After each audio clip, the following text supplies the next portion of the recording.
प्रातः क्लास चल रहा था 25 जून 1964। दूसरे पेज पर बात चल रही थी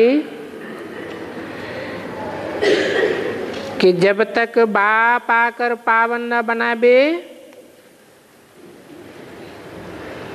तो सभी पतित दुखी रह जावें। जैसे कहते हैं कलयुग 40,000 वर्ष का है,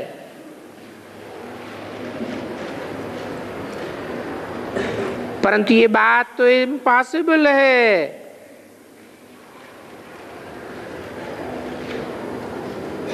अभी तो महाभारत लड़ाई सामने खड़ी है।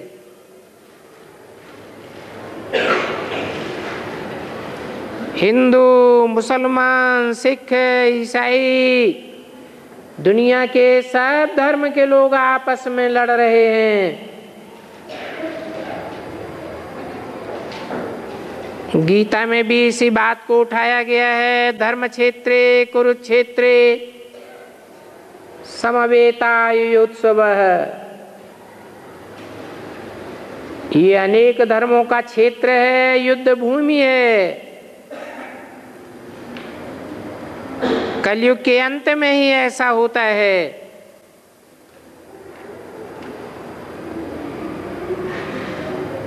और धर्मों के आधार पर अपने अपने कर्मकांड चलाए हुए हैं।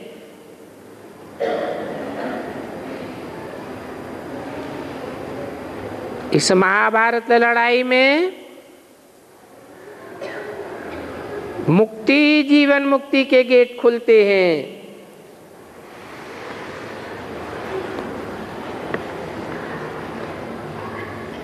जब तक ये गेट न खुले तब तक कोई भी मुक्ति, जीवन मुक्ति में नहीं जा सकते।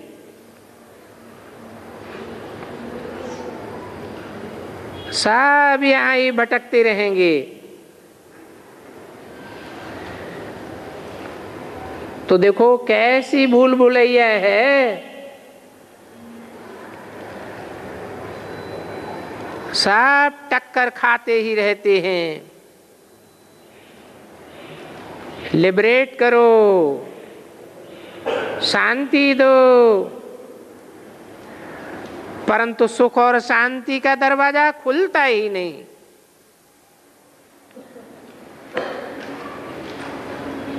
खुलना तो दूर रहा, दरवाजा मिलता ही नहीं।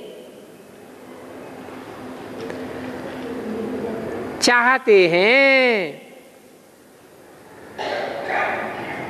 मुक्ति, जीवन मुक्ति के गेट में जावें। कोई मरता है तो भी कहते हैं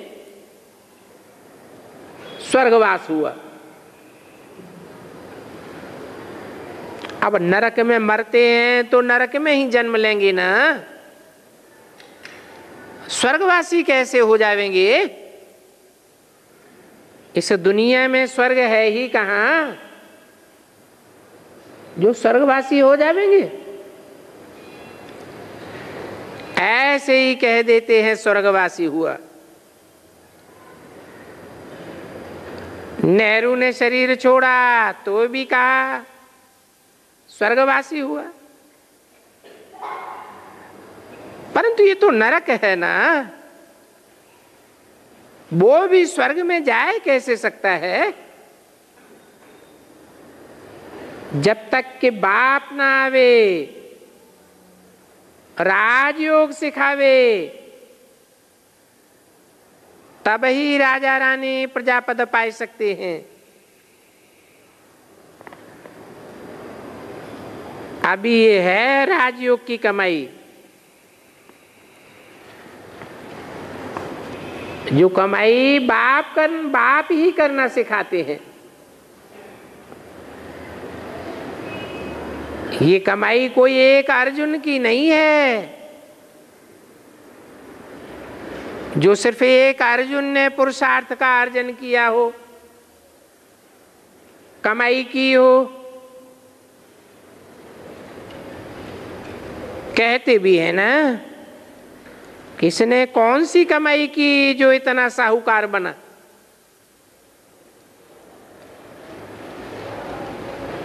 तो सतयुग के देवताओं ने कौन सी कमाई की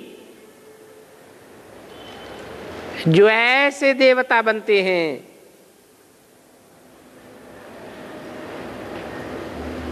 जो आधा कल्प पूजे जाते हैं। जरूर ऐसी कमाई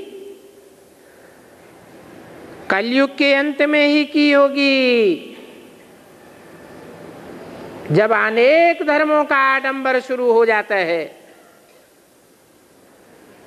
तब कहा जाता है धर्म क्षेत्रे कुरुक्षेत्रे।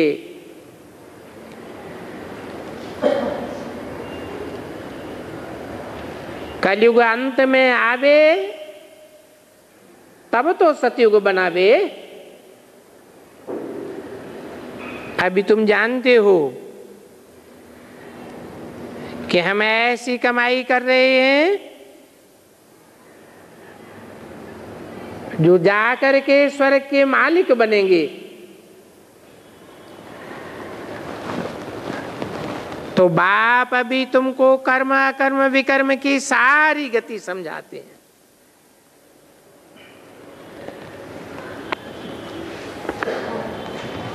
कर्म कैसे होता है, अकर्म कैसे बनता है और विपरीत कर्म कैसे बनते हैं, सब समझाते। कहते हैं बच्चे,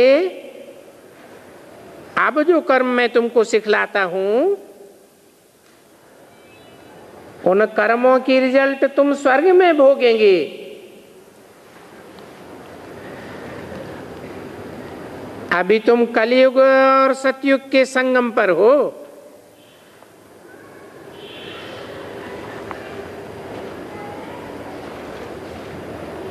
इसको युग कर दिया है। गीता में लिख दिया है संभवामि युगे युगे। अब हर युग में मैं आकर के क्या करूंगा, जब पूरी उतरती कला हो कलयुग अंत में, कलयुग कलाहीन हो जाए, तब तो मैं आकर के 16 कला संपूर्ण सतयुग का निर्माण करूं।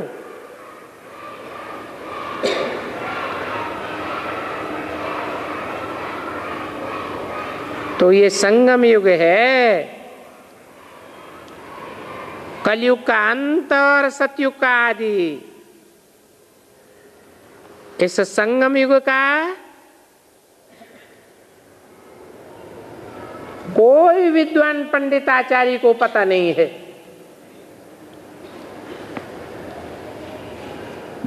जब सतयुग से त्रेता होती है तब भी किसी को पता नहीं पड़ता है कि सतयुग और त्रेता का संगम पास हो रहा है। ये बातें तो पीछे गाई जाती हैं कि सतयुग में फलाने राज्य करते थे, त्रेता में फलाने राज्य करते थे। द्वापर हुआ तो देवताएं वाम मार्ग में चले गए।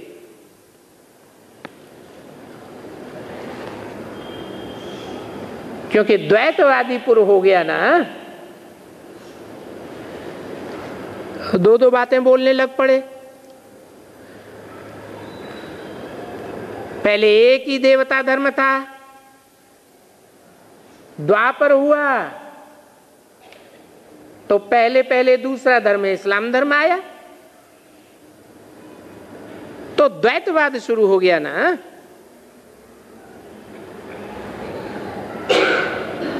और देवताएं तो सीधे रास्ते पर चलते थे।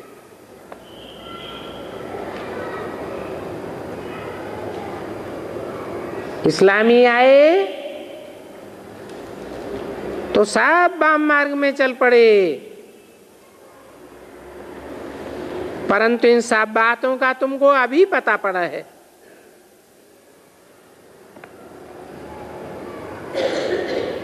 ये ज्ञान और कोई में है ही नहीं। तुम ही वर्ल्ड की हिस्ट्री ज्योग्राफी पढ़ते हो। तेरे पास एम ऑब्जेक्ट है, तेरे सिवाय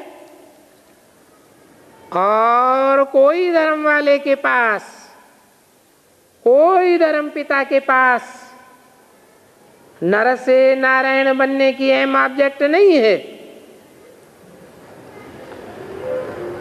अन्य जो भी दुनिया में गीता पाठशालाएं हैं, वहां वेद शास्त्र सुनाते हैं, परंतु उन वेद शास्त्रों में कोई प्रकार की एम ऑब्जेक्ट नहीं होती। स्कूल कॉलेज को भी पाठशाला कहते हैं। वो दुनियावी पढ़ाई फिर सोर्स ऑफ इनकम है। तो तेरे पास एम ऑब्जेक्ट है कि हम इस पढ़ाई से पावन वन मुक्ति धाम जाएंगे, फिर वहां से आएंगे सतयुग में पार्ट बजाने के लिए। अभी तुम जानते हो कि हमको सतयुग से लेकर कलयुग अंत तक कौन सा पार्ट बजाना है।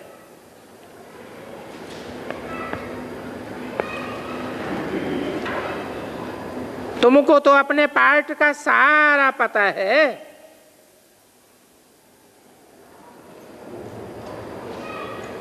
कि हीरो का पार्ट बजाना है, हीरोइन का पार्ट बजाना है, प्रजापति का पार्ट बजाना है या दास दासी का पार्ट बजाना है।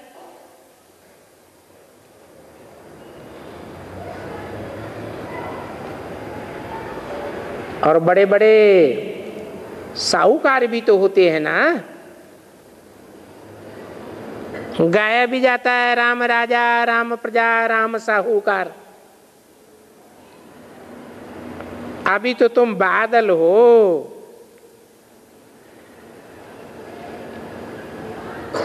तुम आए हो यहाँ बाप के पास भरने के लिए। ये ज्ञान सागर है ना। बादल सागर से भरते हैं। 21 जन्म सोर्स ऑफ इनकम हो जाता है। तो देखो ये तुम्हारी कितनी ऊंची पढ़ाई है। उस दुनियावी पढ़ाई से तो एक जन्म की प्रारब्ध मिलती है। और यहाँ जो बाप तुमको पढ़ाई पढ़ाते हैं, आधा कल्प ये पढ़ाई चलती है प्रारब्ध के रूप में। वहां तुमको 21 जन्म तक कोई भी कमाई नहीं करनी पड़ेगी। तो तुम्हारी पढ़ाई भी ऊंचे ते ऊंचे है, पढ़ाई का मर्तबा भी ऊंचे ते ऊंचे है।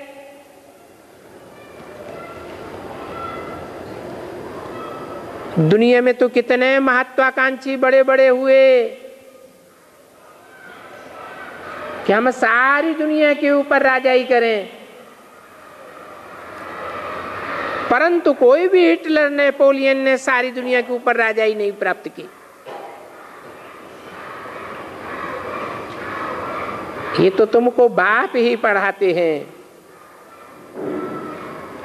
वो पढ़ाने वाला बाप ऊंचते ऊंच भगवान एक है। तो पढ़ाई भी ऊंचते ऊंच पढ़ाते हैं और पद भी ऊंचे ते ऊंचा देते हैं।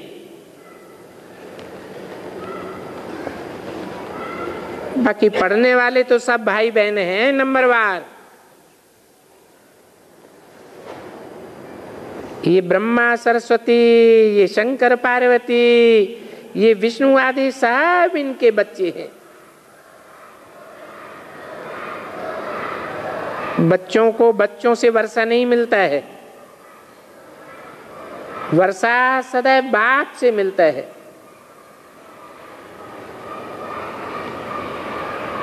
तो तुम सब ज्योति बिंदु बिंदु आत्मा रूपी बच्चे हो।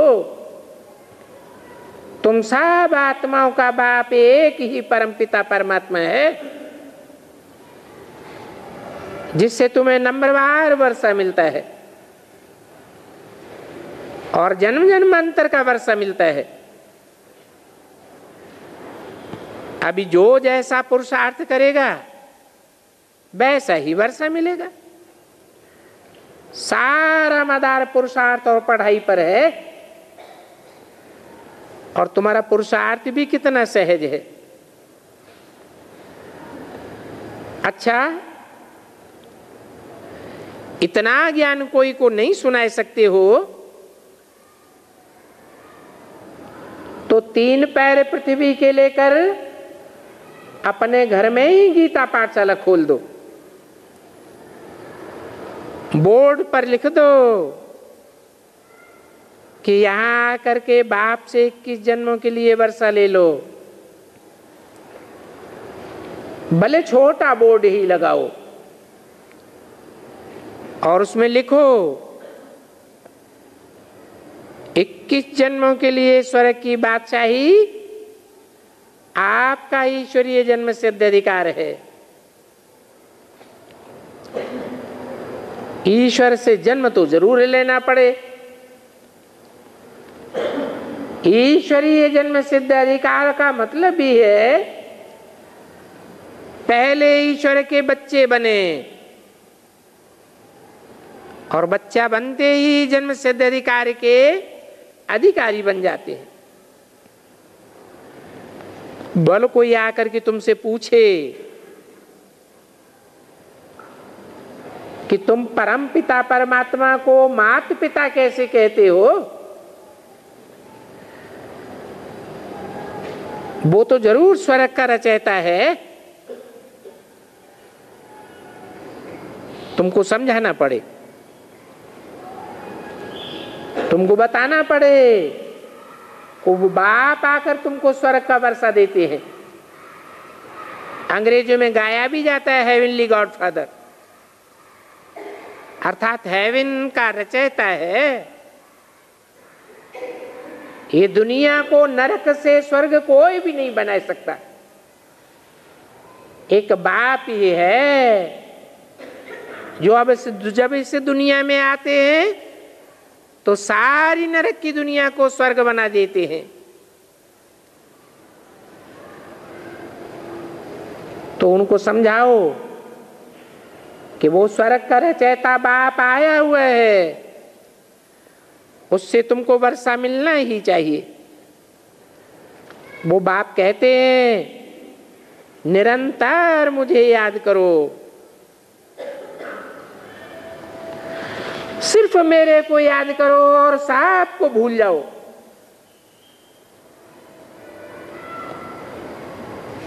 सबके साथ रहते हुए भी, आमने सामने देखते हुए भी बुद्धि एक बाप में लगानी है।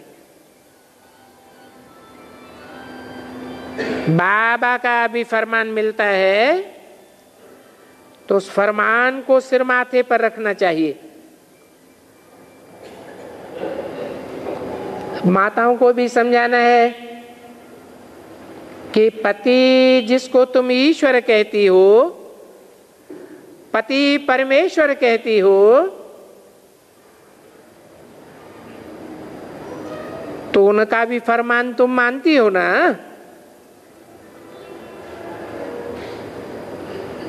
वो तुम्हारे पति तो फरमान करते हैं बिक का लेन देन करने के लिए,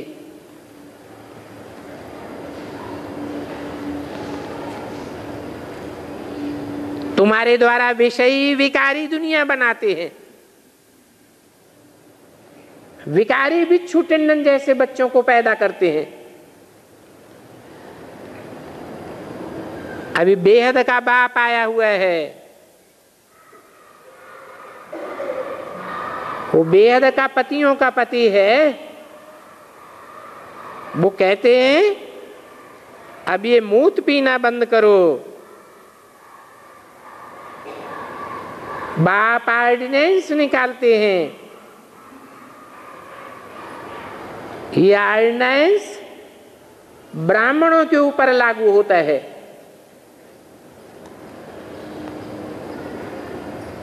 ब्राह्मण बच्चों की सिवाय और दुनिया वाले बच्चों से तो बाप बात भी नहीं करते हैं।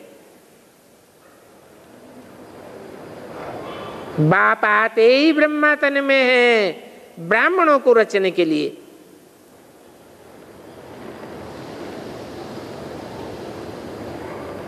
और ये भी कहते हैं कि बाहर वाला दूसरा तो कोई यहां सभा में बैठ भी नहीं सकता, तब तक नहीं बैठ सकता जब तक आकर के 7 रोज की भट्ठी न करे। एक दिन आना और दूसरे दिन जाना। जैसे 9 महीना आत्मा बच्चे गर्भ में पलते हैं, फिर जन्म लेते हैं, फिर बाप के बच्चे कहे जाते हैं। तो यहां भी ये भट्ठी करनी पड़े,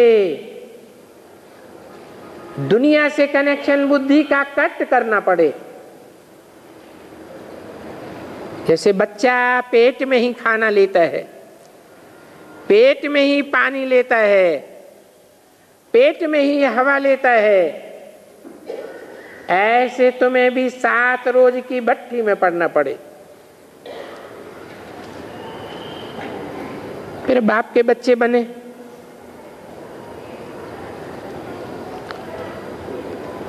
कहानी भी है इंद्रप्रस्थ में, पुखराज परी एक पतित मनुष्य को ले आई।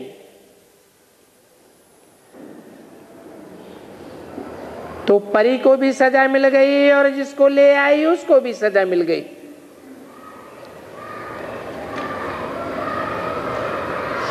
तो यहां कायदा नहीं है, जब तक 7 रोज भट्ठी में न पड़े तब तक यहां कोई आना नहीं चाहिए।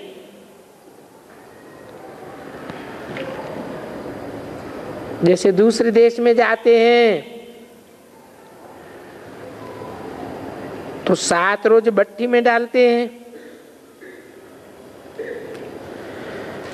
यहां भी भट्ठी में स्वच्छ होने बगैर बैठ नहीं सकते हैं। हाँ, बड़ा कोई मनुष्य आते हैं मिलने के लिए, वो भी सुनते तो है ना, तो चाहते हैं कि सुबह का क्लास देखें, तो ऊपर से पूछ करके उनको श्रीमत बताते हैं। देखते हैं अच्छा है, ये ज्ञान को उल्टा नहीं उठाएगा, फिर भी थोड़ा पहले उनको समझाया जाता है, बताया जाता है। ये हमारी बेहद की माता जगदम्बा है, सारे जगत की अम्बा है, इसलिए बेहद की अम्बा है, और ये हमारा जगत पिता है। इन मात पिता से हमको स्वर्ग के वर्ष मिलते हैं। ये बाप हमारा बाप भी है, टीचर भी है, सदगुरु भी है, तीनों है, और एक ही पर्सनालिटी में तीनों है। तो अभी तुम बच्चों की बुद्धि में आया है कि तुमको ये बाप, टीचर और सदगुरु के रूप में 3 इंजन इकट्ठे मिले हुए हैं, और ये 3 इंजन तुमको इसी समय संगम युग में मिलते हैं। 25 जून 1964 की वाणी का 3रा पेज। तो ये हमारा बाप भी है, टीचर भी है, सदगुरु भी है, तीनों है। वहां उस दुनिया में तो बाप अलग मिलता है, टीचर अलग मिलता है और सदगुरु अलग समय पर मिलता है। वहां भी पहले बाप मिलता है, फिर टीचर मिलता है, फिर वृद्ध अवस्था में गुरु करते हैं। अभी तुम बच्चे जानते हो कि तुम अभी किसकी परवरिश करे नीचे हो? कहेंगे शिव बाबा की परवरिश में है, क्योंकि तेरे पास जो भी है वो तुमने शिव बाबा को अर्पण किया है। तो तेरी जैसे कि शिव बाबा के भंडारे से परवरिश होती है। जो शिव बाबा के भंडारे में दे दिया तो शिव बाबा का हो गया ना। तुमने अपना सब कुछ शिव बाबा को दान किया है, तो अब उनसे ही तुम पलते हो। तो बुद्धि में रहता है हमको कितना पवित्र अन्न मिलता है। तो ऐसे कभी नहीं होता। जो कोई दान करे फिर उससे ही उनकी परवरिश हो। वो तो जिसको दान करते हैं तो वो हिर जाता है। यहां तुम शिव बाबा को देते हो तो वो कितना पवित्र बन जाता है। इसी से फिर तेरी परवरिश होती है। बाप कहते हैं घर में रहकर ऐसे समझो ये सब घर परिवार धन माल बाबा का है। ऐसे समझ करके तुम अपने घर में भी खाते हो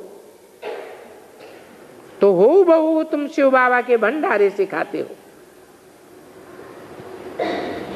दिल में सफाई रहनी चाहिए, अंत तक सच्चाई रहनी चाहिए।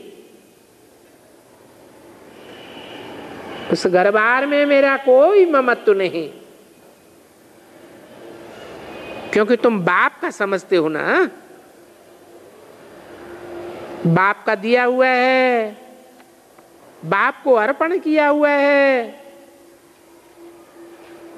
और बाप की श्रीमत पर उनके हुक्म से हम खाते हैं। बल बैठा अपने घर में है परंतु अपनापन नहीं रहता है। ये सब शिव बाबा का है। शिव के भंडारे से खाते हो। कहते हैं ना तुम ही से खाऊं तुम ही से घूमूं। तो घूमने के समय भी बाप को याद करो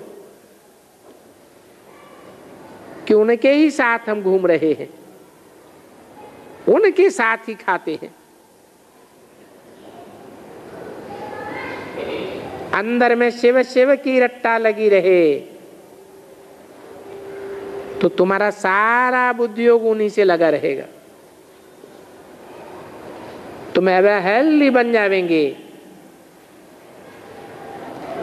ये एवर हेल्दी बनने की सैनिटोरियम है।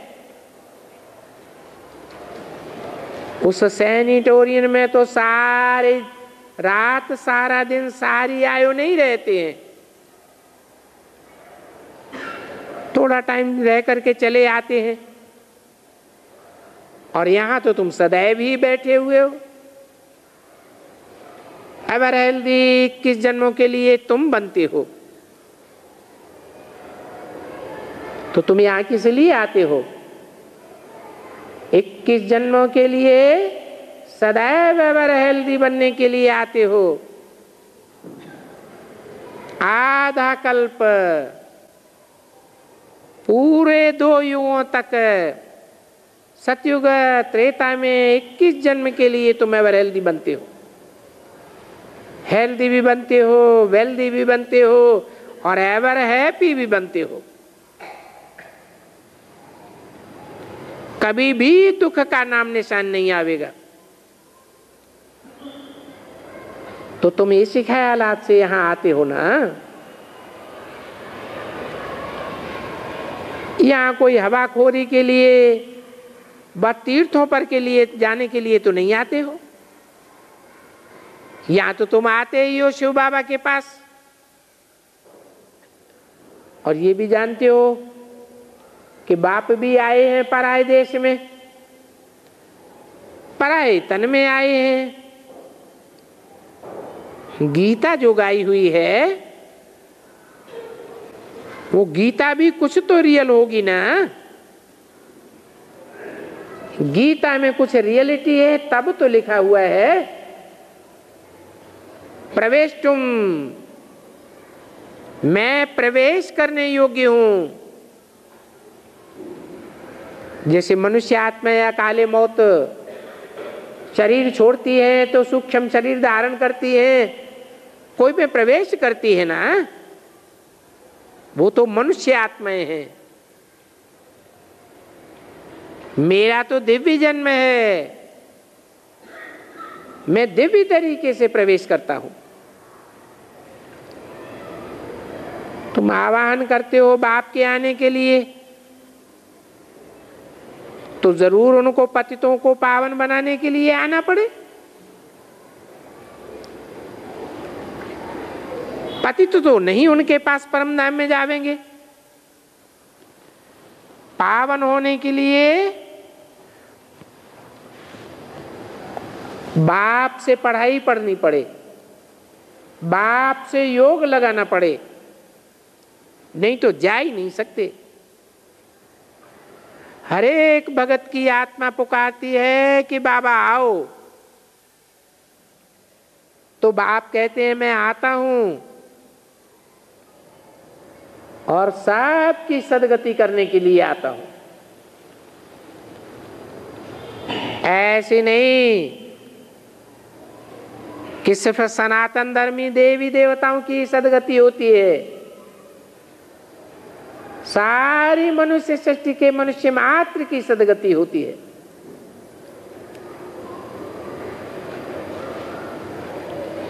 कोई एक जन्म के लिए सदगति में जाते हैं, कोई अनेक जन्मों के लिए सदगति में जाते हैं। सदगति माना ही जीवन मुक्ति। जीवन में रहते दुख दर्दों से मुक्ति हो जाती है। तो इस दुनिया में सर्व के ऊपर दया करने वाला ये सर्वदया लीटर तो बाप है। वो बाप कौन सी दया करते हैं? दया करते हैं तुमको श्रेष्ठ मत देने की। ऐसी श्रेष्ठ मत दुनिया में कोई धर्म पिताएं, धर्मगुरु, आचार्य, विद्वान, पंडित, साधु, सन्यासी ऐसी श्रेष्ठ मत नहीं दे सके। इसलिए ये श्रीमत गाई हुई है।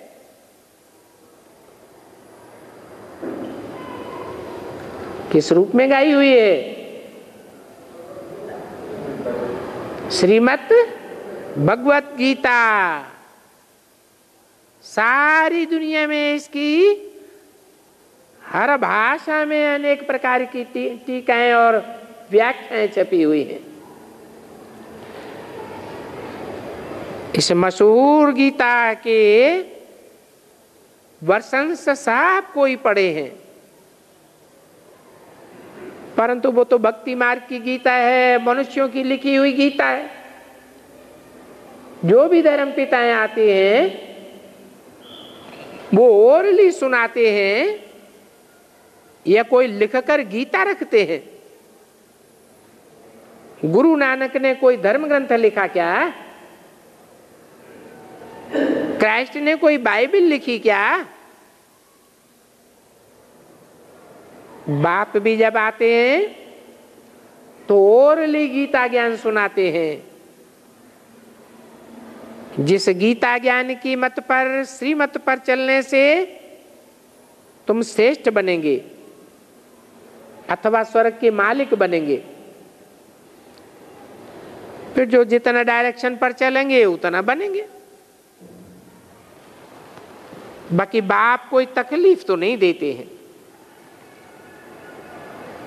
ना कोई हठ योग सिखलाते हैं, न तीर्थों आदि पर धक्का खाने की दरकार है। तुम कहां भी रहते हो, अमेरिका में रहते हो, फिलीपाइन में रहते हो, कहां भी रहना है, रहना तो गृहस्थ धर्म में ही है।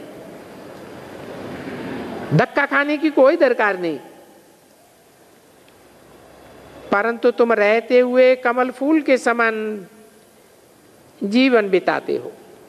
जनक मिसल, जनक मिसल ये तेरा राजयोग है। वो तो कहेंगे स्वर्ग के सुख भी कागविष्ठा समान है।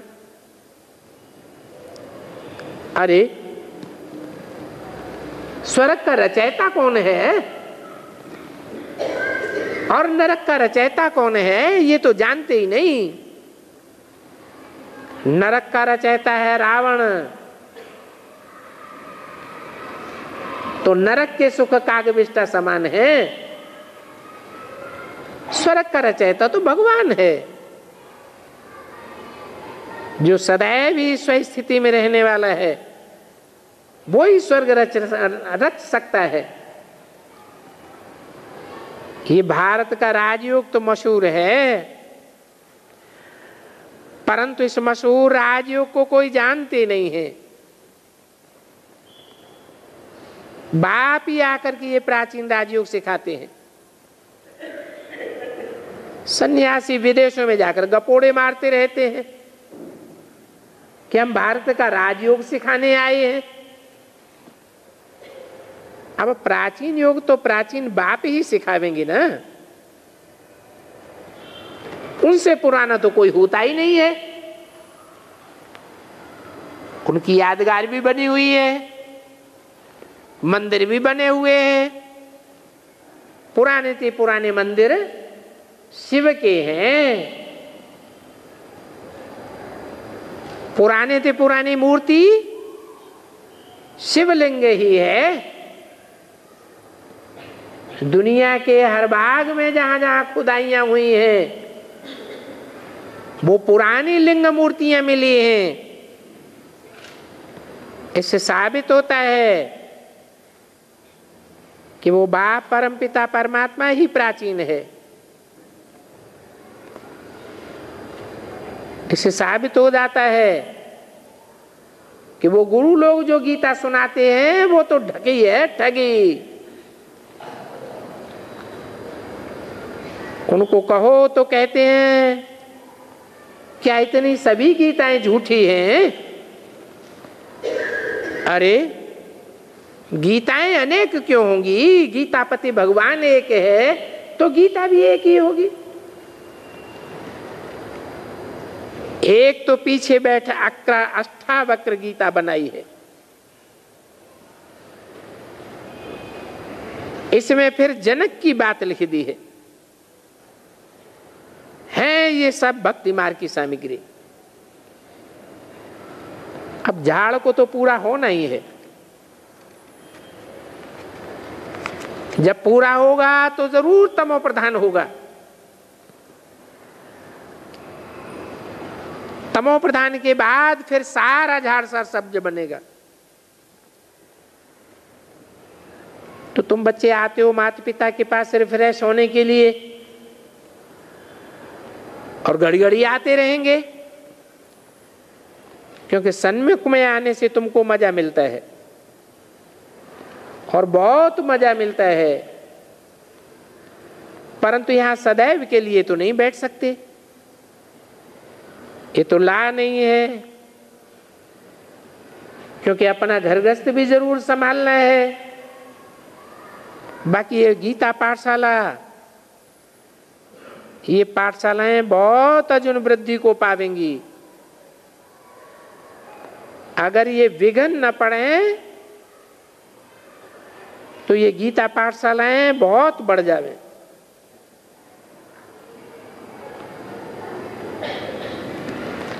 इसलिए विघ्न पड़ रहे हैं। छोटा झाड़ होता है तो उनको तूफान बहुत लगते हैं, अभी ये तुम्हारे ब्राह्मण परिवार का झाड़ भी बहुत छोटा है,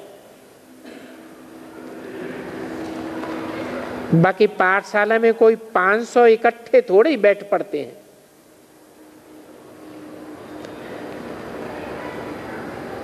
फिर तो माइक्रोफोन लगाना पड़े। अब उस माइक्रोफोन से बुढ़ियां क्या समझेंगी, इसलिए यहां लिमिट है, इतनी लिमिट है जिनको बाप सन्मुख बैठा कर देख भी सके। बाप देखते हैं, किसको देखते हैं? बाप तो आत्माओं को देखते हैं, शरीरों को तो देखते नहीं हैं। और जोर से देखेंगे तो जिन बच्चों को देखेंगे उनको अपना शरीर भी भूल जाएगा। ऐसा भी समय आने वाला है। ये बाप तो चकमक है। तो जैसे अनकॉन्शियस होते जाएंगे, बाबा देखते हैं जो बाप को देखते देखते अनकॉन्शियस हो जाएंगे, उनको अपनी देह सहित सारी दुनिया भूल जाएगी। कहते भी हैं आप मरे तो मर गई दुनिया। तो ऐसे करते करते ध्यान करना सिखा देंगे। 25/6/64 की वाणी का चौथा पेज। बाकी ये ध्यान दीदार की बातें भारत में हैं। ये क्राइस्ट आदि साक्षात्कार थोड़े ही कराते हैं।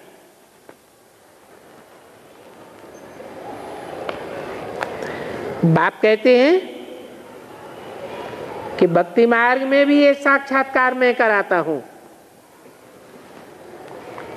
और यहां ज्ञान मार्ग में भी साक्षात्कार मैं ही कराता हूं।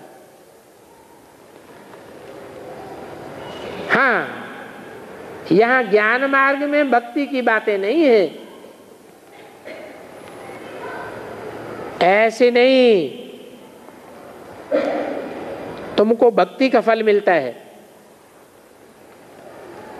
नहीं। इन बच्चियों ने भी क्या भक्ति की? या तो बाप सन्मुख है तो झट साक्षात्कार हो जाते हैं। भक्ति मार्ग में तो जब वो अपना गला काटने को तैयार होते हैं तब साक्षात्कार कराते हैं। भक्ति मार्ग में भी ईश्वर को असिंश्योर करते हैं, ईश्वर अर्थ देते हैं तो कहते हैं दूसरे जन्म में हमको मिलेगा। या तो तुम 21 जन्म के लिए इंश्योर करते हो। तो ये परमपिता परमात्मा इंश्योरेंस मैग्नेट है। भक्ति मार्ग में भी है और ज्ञान मार्ग में भी है। फिर जो जितना इंश्योर करे, ये भी अभी इंश्योर करते हैं, आगे चल कोई से लेंगे भी नहीं।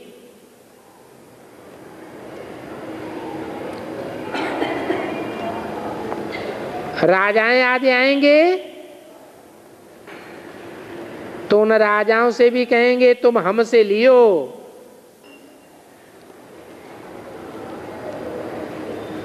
हम तुम्हारा अब लेकर के क्या करेंगे? अब हमारे काम में आने वाला नहीं है। इस ईश्वरीय गवर्नमेंट को यहां महल आदि तो नहीं बनाने हैं। इस ईश्वरीय गवर्नमेंट का कोई खर्चा नहीं है।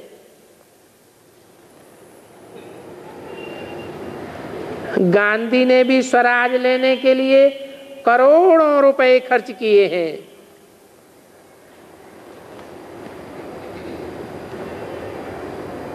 और उस काम में कितने दरबदर हुए। तुम जानते हो पार्टीशन में कितने मरे। इस गवर्नमेंट का तो कोई खर्चा नहीं, कोई खड़बड़ी नहीं। बाप कहते हैं 3 पैर पृथ्वी के लेकर गीता पाठशाला खोलते जाओ, और ये जो मकान भी बनवाते हैं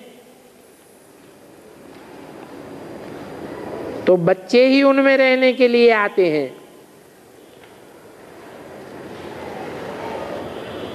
दिल्ली में भी मकान बनवाते हैं, कहते हैं ऐसे ऐसे देव 2-3 मुख्य हेड ऑफिस बनाओ, बाकी तो कोई लाखों का खर्चा नहीं है। उन्होंने स्वराज लिया तो देखो कितने मरे। ये बात तो बताते ही नहीं है। बतावे हैं तो लोग फिर हमका इसका बैर ले लेवे। तुम तो जानते हो शुरू के दुश्मन ही ये मुसलमान हैं। आगे भी कहते थे मुसलमान बनो, नहीं तो हम तुमको मार डालेंगे।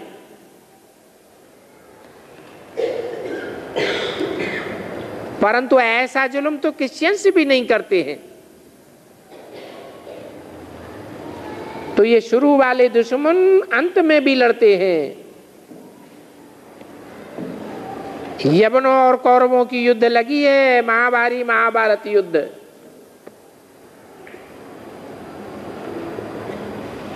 ये कौरव पांडव नहीं लड़ते हैं, यवनों की लड़ाई है कौरवों के साथ। ये पांडव क्या जाने लड़ाई को।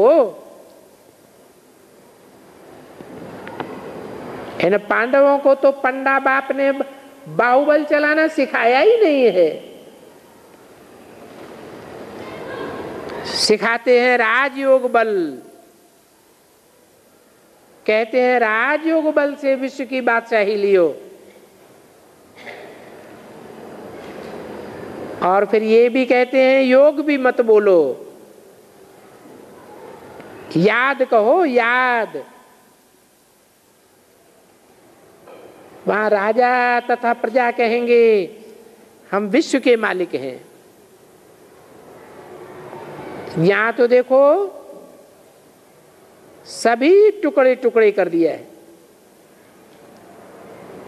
गुजराती कहेंगे हम गुजरात के मालिक हैं, मद्रासी कहेंगे हम मद्रास के मालिक हैं,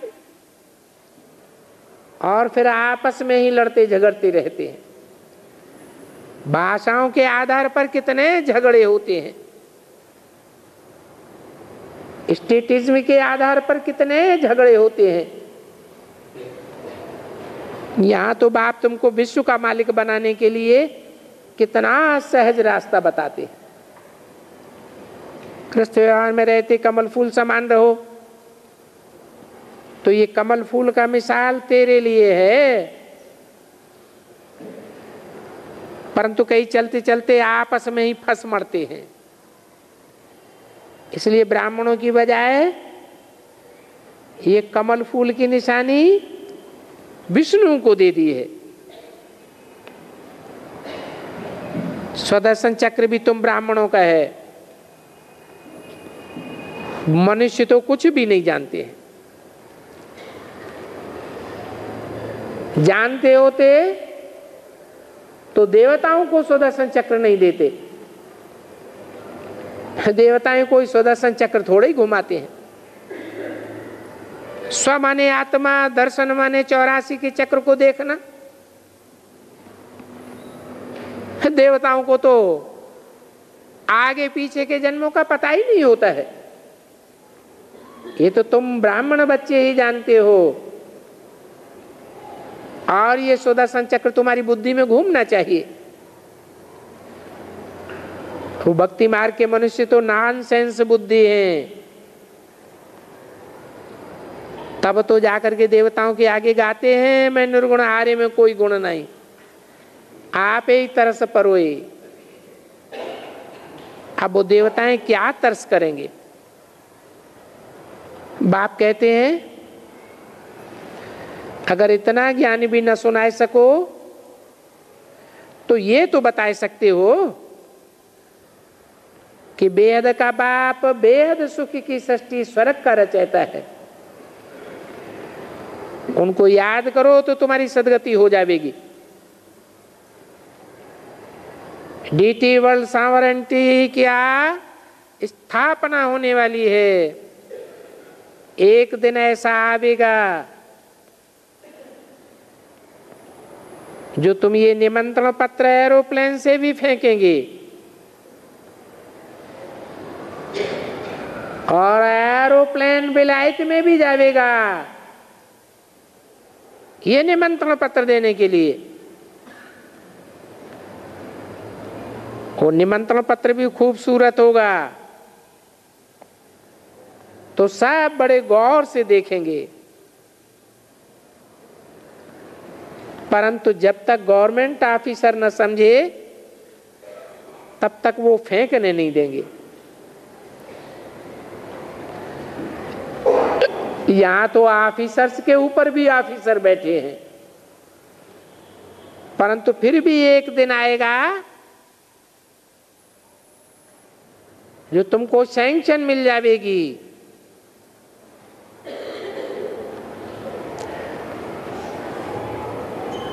अभी फिर भी दूरी है।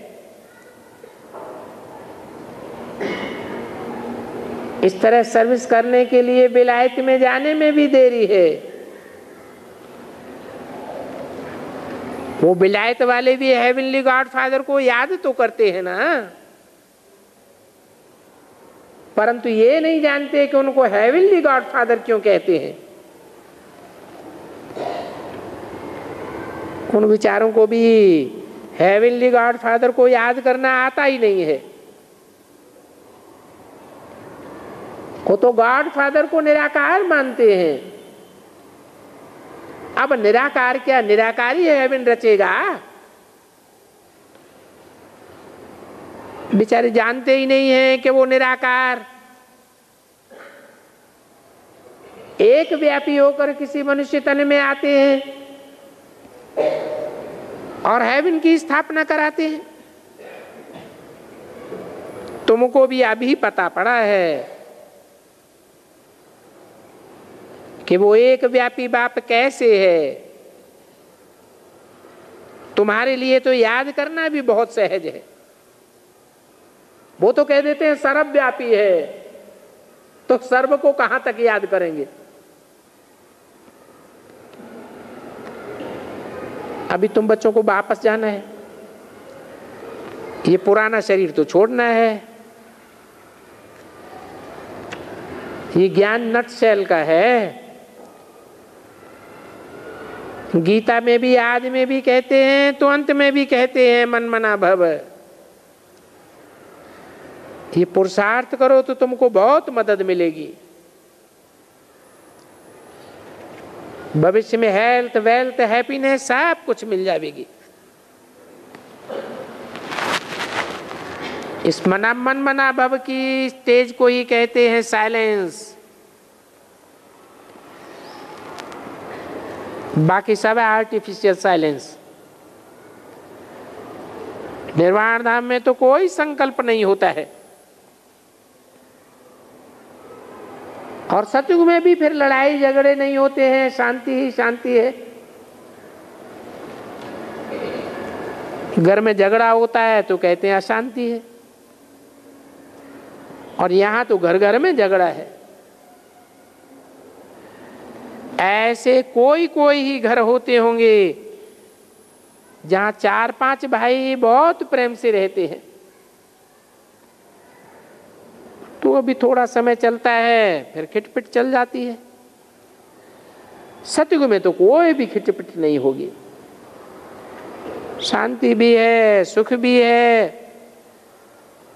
तो बाप तुमको बहुत सहज करके समझाते। कोई भी समझ जावे कि ये बीके अपने पुरुषार्थ से अपने को ही वर्षा दे रहे हैं।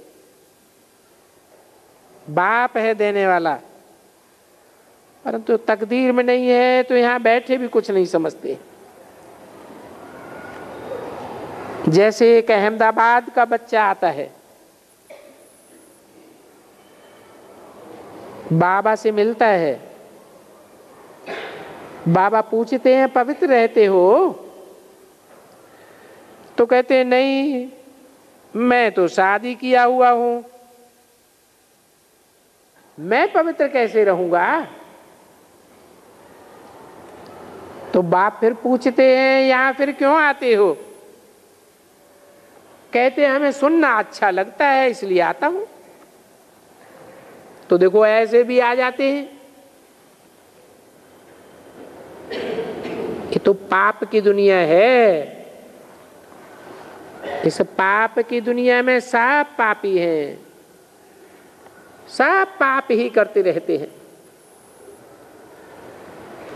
अखबार में पढ़ा था बड़े चीफ मिनिस्टर भी कितने पाप करते रहते हैं। अब ऐसे बड़े बड़े ही काम करेंगे तो दूसरे क्या न करेंगे? बड़ों को देख करके छोटे भी ऐसे ही काम करते हैं। यथा राजा तथा प्रजा। सिर्फ ये एक बात रहे कि बाप हमारा, ये बाप भी है, टीचर भी है, सदगुरु भी है। एक बात याद रहे तो भी कल्याण हो जावे। इस समय एक ही बाप तीनों रूपों में मिलते हैं। ऐसे नहीं कि ब्रह्मा के रूप में मिलते हैं। ब्रह्मा का तो माता का पार्ट है, नाम ही है ब्रह्मा। ब्रह्मा ने बड़ी, मां माने मां। वो कोई बाप टीचर सदगुरु नहीं है, ये तो बाप का पार्ट है। जो वर्षा देने वाला बाप भी है, जन्म देने वाला बाप भी है, व्याख्या देने वाला टीचर भी है, और फिर सदगति करने वाला भी सदगुरु है। तो ऐसे बाप को क्यों भूलना चाहिए? स्टूडेंट कब टीचर को भूलते हैं क्या? परंतु माया ऐसी हरकन है जो तूफान में लाए दीवा बुझाए देती है। अभी तुम जितना ज्योति स्वरूप को याद करेंगे उतना तेरी ज्योति जागती रहेगी। अच्छा, बाप दादा मीठी मम्मा का सिकिल बच्चों को याद प्यार गुड मॉर्निंग।